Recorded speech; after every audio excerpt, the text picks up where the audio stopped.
Constantemente, as operações policiais são notícias na imprensa. Em alguns casos, autoridades e ocupantes de cargos públicos e eletivos são alvos dessas operações. Mas como funciona a investigação relacionada a cada um deles? Para falar sobre esse assunto, eu converso com o professor de Direito Constitucional, Luiz Alberto Andrade, que está aqui no estúdio hoje. Boa tarde, doutor. Boa tarde, Érica.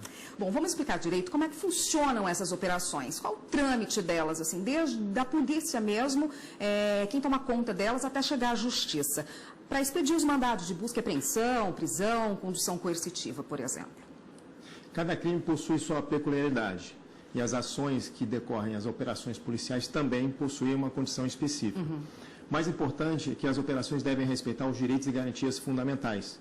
Em relação ao artigo 5º, inciso 11 da Constituição Federal, por exemplo, uma busca e apreensão, decorre a própria Constituição que a casa é asilo inviolável do indivíduo, ninguém nela podendo penetrar, sem o consentimento do morador, salvo nas hipóteses de flagrante, desastre, prestar socorro ou durante o dia com uma determinação judicial. Já tivemos casos onde o próprio Supremo autorizou a violação do domicílio à noite, mas foi uma situação excepcional e é uma garantia em que a própria Constituição não pode ser utilizada para a prática de atos ilícitos.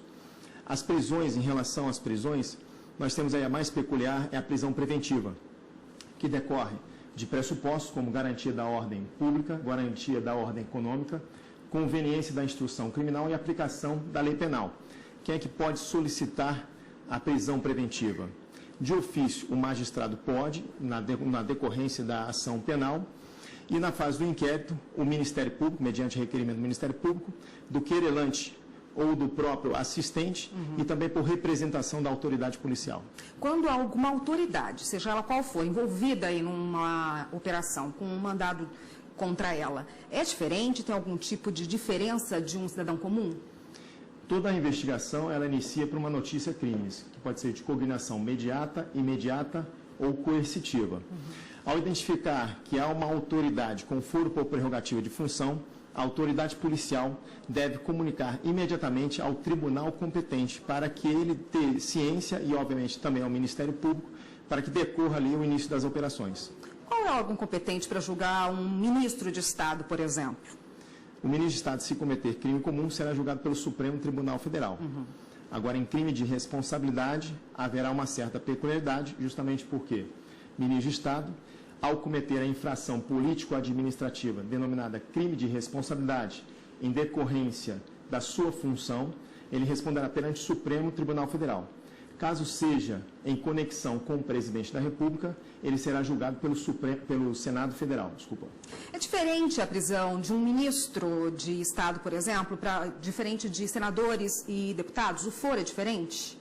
Não, o foro é o mesmo, Supremo Tribunal Federal. Claro que é importante destacar que o próprio deputado ou senador, ele não responde por crime de responsabilidade. Não existe essa previsão legal nem constitucional. Então, as condutas que decorrem de circunstâncias que são similares ao crime de responsabilidade, haverá uma quebra de decoro parlamentar. Um ministro de Estado pode ser preso antes da condenação? Não, essa prerrogativa é até importante porque você tem, para os deputados e senadores, uma certa restrição que eles só poderão ser presos em flagrante delito e também tem que ser um crime inafiançável. Após essa prisão, haverá uma comunicação à casa respectiva em até 24 horas, que por maioria absoluta decidirá sobre a prisão. O ministro de Estado pode ser preso cautelarmente sem nenhum problema? Pode. Ele não tem essa prerrogativa de deputado e senador. Muita gente pensa que não há essa possibilidade, né? Então, há essa possibilidade de uma prisão cautelar antes da condenação. Sim, trâmite. Existe essa possibilidade. Por isso mesmo que não há nenhuma previsão constitucional em relação a essas condições de prisão para ministro de Estado. Quais as consequências jurídicas quando há uma mudança de foro? Bom, a própria Constituição Federal, ela trabalha no seu artigo 5º, inciso 78, com o princípio da celeridade processual. A todos no âmbito judicial e administrativo são assegurados a razoável duração do processo e a celeridade processual, os meios que decorrem da tramitação.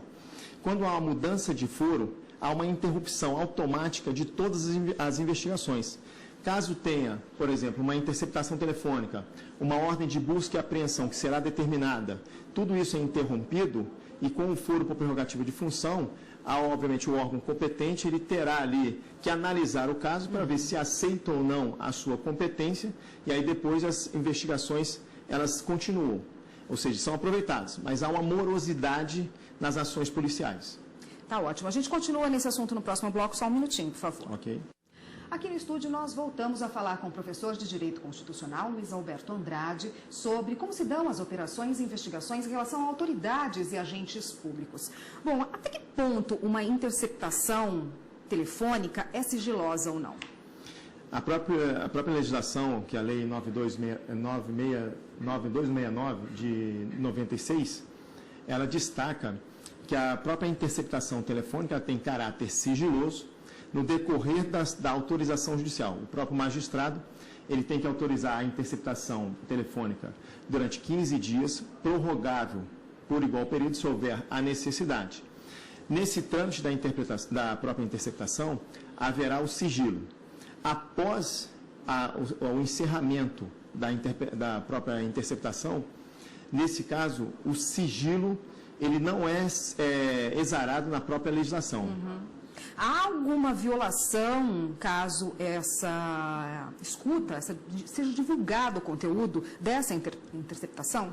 E aí nós estamos numa situação de conflitos de regras e princípios, como destaca Robert Alex. Veja só, o servidor público é dotado da legalidade estrita, ele só pode fazer o que a lei determina. Então, no caso específico, se a legislação se omite, ele não pode realizar aquela conduta se há omissão. Ao mesmo tempo, nós temos, de um outro lado, o princípio democrático da informação. A própria Constituição destaca que todos têm direito a informações de interesse particular, coletivo ou geral, que serão destacados no prazo da lei sob pena de responsabilidade, ressalvadas aquelas cujo sigilo vise a segurança da sociedade e do Estado. No caso de uma interceptação telefônica, se estiver relacionada à segurança da sociedade ou à segurança do Estado, aí essa informação tem que ser sigilosa. Então, essa é uma discussão que o Supremo vai determinar, obviamente, né, numa colocação com muita propriedade, porém, não dá para pronunciar justamente porque não há previsão legal.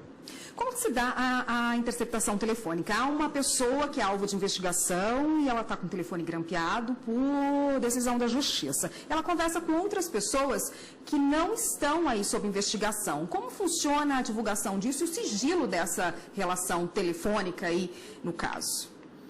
Bom, existe uma teoria, que é a teoria da serendipidade ou encontro fortuito das provas. Existe a serendipidade de primeiro grau e a serendipidade de segundo grau. Quando na própria investigação, no bojo dela, consegue-se elementos informativos de outros suspeitos ou de outras infrações penais, esses elementos eles podem ser aproveitados.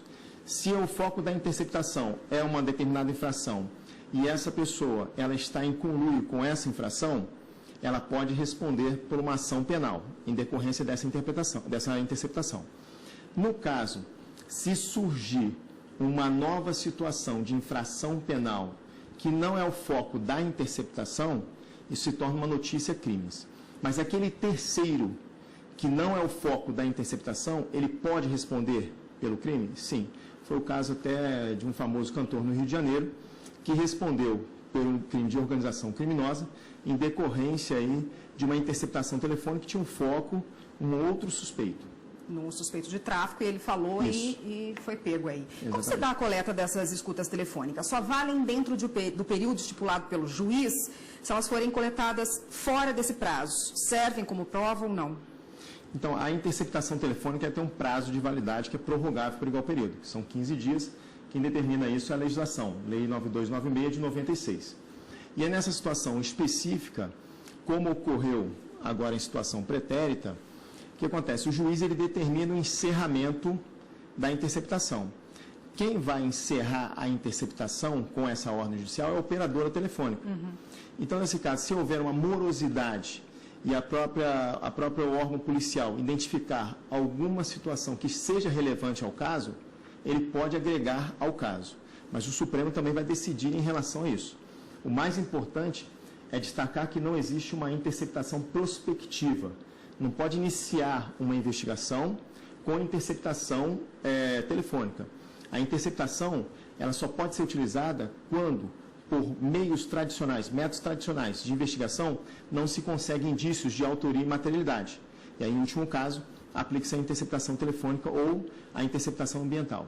Tá ótimo, doutor. Obrigada pela participação, pelas informações, pelos esclarecimentos. Eu conversei com o Luiz Alberto Andrade, que é professor de Direito Constitucional, e conversou hoje com a gente a respeito das operações que envolvem entes públicos, autoridades. Obrigada. Até uma próxima. Obrigado, Érica.